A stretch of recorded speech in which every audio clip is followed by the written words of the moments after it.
Hey there, Rush fans. This is Mark Binetti alongside you for your playoff preview. I'm joined now by the head coach and the general manager of the Rush, Joe Ferras. And Coach, before we go ahead and look towards our opening round playoff series against the Quad City Mallards, 66 games are in the books. The regular season's done, and for the 5th consecutive year, you have 35-plus wins with this Rush organization. So with that in mind, give us your thoughts on the regular season as it was. Well, I think it was a great regular season. Obviously, a tremendous start, going 20-3 the first prior to Christmas time, and then a ton of games in the back end there, 43 games in 90, 97, 98 days. It was difficult there, losing Timmy in that stretch there, having the injury he had there, losing him for 5 or 6 weeks was tough, but the guys battled hard, and I think it would obviously have been nice to get that 40th win up in Brampton there. The boys played very hard there, a shootout loss and an overtime loss, and the way they competed in that last game when we already knew who we were playing was something that the guys should be very proud of. But all in all, I thought it was a tremendous year. Not a lot of movement, which is always nice. The core guys we brought in throughout the course of the season have stayed here. I think we had the least roster moves in the entire league, and that was a credit to how hard the guys played in the locker room there and playing for each other. And obviously now it's time to bear down and be ready for the playoffs.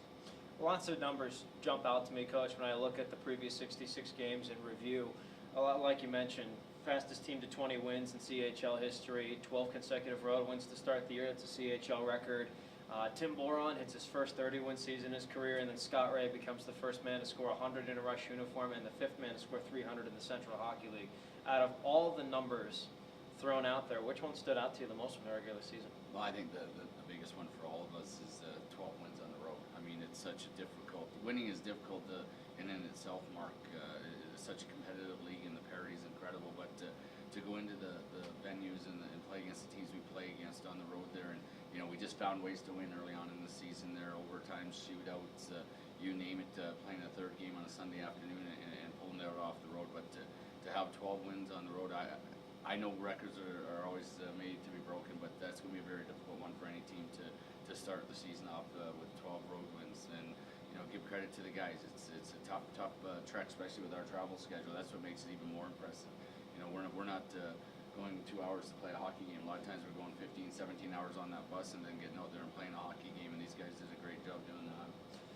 A lot of stellar singular performances as well for the players. Again, we mentioned Scott and Tim's numbers, but then you have Brett Kostolansky, Rookie of the Year finalist, Riley Weslowski, Most Outstanding Defenseman finalist, Jesse Schultz, MVP finalist. A lot of stellar singular performances for these players. So out of all the players on your roster, Coach, who stood out to you the most? Well, I mean, you got to look at it as a group there. I mean, the numbers that Jesse Schultz and Conrad Reeder have for plus minus is just it's crazy in a 66-game schedule to be that dominant on a 5-on-5 line there, and they'll be the first to tell you with when we put them together with Winston Day Chief, it really changed their whole line. And to be plus 44, plus 45, whatever Schultz was at the end of the day there is, and it's a difficult thing to do because we're on the road, obviously 33 games a year, and we're going into tough venues, and they're always matching up against the other team's top defense and usually their top line. So I mean, those numbers are staggering. 30 wins or 30 plus wins for Timmy Boron. I mean, that's a career for some goalies, and to have that in one season is incredible. Like you said, Kostolansky, he's probably been our most pleasant surprise all year long. Coming in last year in the playoffs, he didn't get any playing time last season, but he came in there, he learned the pro game, and to a man, everybody in that locker room would tell you that his compete level and how he prepares himself every night is second to none. And to see him get rewarded, being nominated for the all-rookie team, and how he competes on a nightly basis is something not only that he should be proud of, but our whole team's proud of, and other players in that locker room can build off of how he prepares himself. But very, very impressive. I think we had a player nominated in every category, and that's always something that, as an individual, those guys should be very proud of. And those guys will be the first to tell you that with the work ethic of this hockey club, it made those guys have very successful seasons. And Riley, Sean Erickson could have very easily been nominated with the year he had coming back from Europe. But just a great group of hockey players that gelled together, and hopefully are gelling together here at the right time. So let's talk about the subject that's on everybody's mind, all the Rush fans back at home watching, the playoffs. Round 1, we take the Quad City Mallards on at a 4-seed and 5-seed matchup. When I look at the numbers for the series, Coach, both teams were 3-2-1 against each other. It's about as even as it gets, and it looks like it's going to be one of the hardest fought series in the opening round of these Ray Meyer President's Cup playoffs. So give us your initial thoughts on the matchup at hand? Well, we're very similar hockey clubs. We got a lot of speed up front.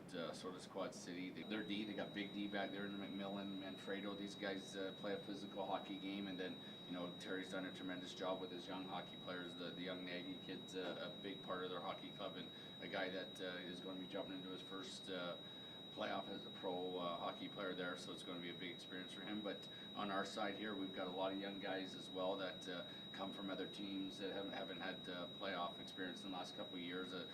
Bobby Priest, Ryan Palmer coming over last year from Bloomington, but got a little taste last year. Now Myra in the East Coast Hockey League, and these guys here on our back end are going to be very important for us. Tristan Llewellyn that came in and played a little bit for us last year, then went back into the Southern Pro League, but he's been tremendous for us all year. Sean Erickson coming from Tulsa hasn't seen playoff action in the last 2 years, and I mean it's a big test for these guys here, but also a challenge as a pro player that you just salivate for. You play 66 games and there's ups and downs and there's low points and high points of the season, but when you get to this stage, Mark, it's so exciting for our guys, and then you look at our past 3 or 4 playoffs.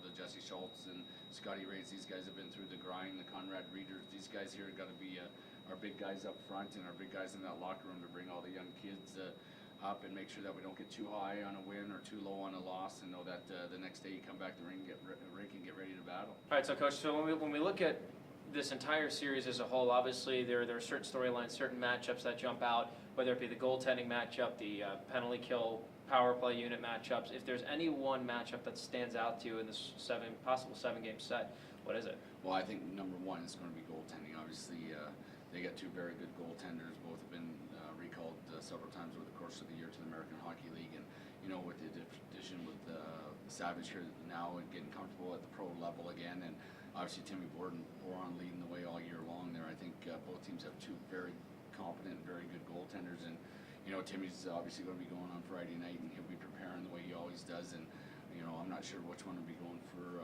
Quad City, but yeah, those are going to be big factors in how the series plays out. Goaltending is so huge in the playoffs, we know that, and when you get into the goaltending matchup, that's usually what really defines your special teams and your power play and penalty kill as well, and both goalies can get the job done for either team, but that should be a big part of which way the series goes or which way the games go. What is the most dangerous factor of this Quad City team we're going to play against? Oh, their speed. Without a doubt, their speed. They've got a lot of little guys, the Nikiforoffs over there, these guys, the Boyds, Helliers back in the lineup. They just got McKenzie back from the American Hockey League. These guys got a ton of speed, and they're not afraid to go into tough areas. And I know they know how fast we are up front as well, and it's going to be a battle. I mean, it's going to be who executes the best, who's willing to go in the tough areas, who's willing to pay the price and do all the little things that don't show up on the game sheets, and get into the shooting lanes, win the wall battles, get pucks deep. That's all part of playoff hockey and part of making a team successful, Mark. And both teams got a lot of speed, a lot of size on the back end, and it's a lot of work to win, and winning's there's a fine line. And at the end of the day, when you look back at the end of the series, when one team wins and one team loses, it's usually execution and who is willing to sacrifice and put it all on the line as an individual and as a team. And it's no different at any level. And this year here, with the teams with so much parity, it's going to be even a finer line. So let's look at the flip side of that to counter that. What is the most dangerous thing about your squad? Well, I think we got a little bit of everything. I think we got great speed up front. We're starting to put pucks in the net here on our chances. We're a team that's been creating a lot of shots all year long, and and we got D that are big and physical, and D that are intense, and we've got D that can move the puck very well, and we got forwards up front. I think the biggest part of up front with us is that not only our speed, but the way we've been playing the last 20 games. We're having guys step out of their comfort zone and do a lot of little things that they didn't do early on in the season, and it's always the same thing when you come to playoffs times. Your best players have to be your best players, but there's always 1 or 2 players off every team that just steps up and elevates his game, and it's going to be interesting to see which players for either team do that. But there's always a couple on each team that just thrive under the pressure and really accept the challenge at hand when you come to playoff time, because the intensity, the speed, everything improves, and everything is amped up that much more come playoff time. Last question for you, Coach. Just like always, if there are 3 keys that this team has to accomplish to win 4 games in this set, what are they and why? Well, number one, we have to have great goaltending. That's you're not winning without great goaltending. We know that. Number 2 for us is to to stay out of the box, stay composed, stay disciplined, play a physical, hard hockey game, but make sure we're staying out of the box. You're going to get your share of penalties over the course of a 7-game series, but we don't want to get the penalties in the offensive zone. We don't want to get lazy penalties coming through the neutral, and we certainly don't want to get penalties, undisciplined penalties with the referees. So that's going to be a big part of our success, is staying disciplined. And the other thing is sticking to our systems and sticking to what works and playing Rapid City hockey.